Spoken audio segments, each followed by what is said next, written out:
হুদাসাউল আসনানি ওয়া সুবহানাল আহলাম।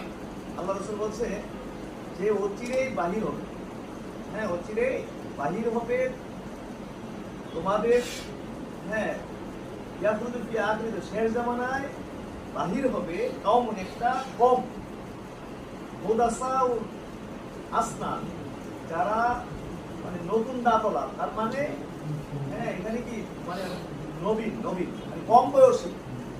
মুদাসাউল আসলাম মানে কম বয়সী, তোমাদের মধ্যে একটা গ্রুপ বের হবে যারা বয়স, যাদের বয়স হবে কম, যাদের বয়স হবে কি কম। ওয়াসুবাহাউল আহলাম, আর জ্ঞান বুদ্ধি থাকবে অপরিপক্ক। ইয়াকুলুনা মিন কাওলি খায়রিল বারিয়া, এরা পৃথিবীর সবচেয়ে ভালো কথা বলবে, এরা পৃথিবীর সবচেয়ে ভালো ভালো কথা বলবে, যেমন কায়ামতের দিন, দিন কায়েম, হ্যাঁ জিহাদ, হ্যাঁ আপনার ইত্যাদি ইত্যাদি এইসব কথা বলবে। দুনিয়ার এটা কি ভালো কথা? জিহাদ ভালো কথা না খারাপ কথা? ভালো কথা। একামতের দিন ভালো কথা না খারাপ কথা? ভালো কথা। দুনিয়ার সবচেয়ে ভালো ভালো কথা কইবে। ইয়ামরুকুনা মিনাদ দিন কামা ইয়ামরুকুস সাহমু মিনাল নার, তবে এরা দিন থেকে এমন ভাবে বাইরে হয়ে যাবে যেমন ধনুক থেকে তীর বাইরে যায়।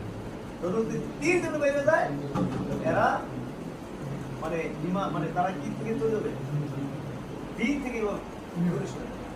হ্যাঁ, এরা কোরআন তেলাওয়াত করবে কিন্তু এই করে থাকবে কণ্ঠনালীর ভিতরে, এদের কোরআন, এদের ঈমান কি হানাফ যেরকম তাদের, হ্যাঁ এদের ভিতরে ঢুকবে না।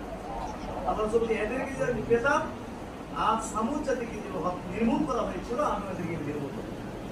এখন যে খারেজি সম্প্রদায়, আল্লাহ রাসূল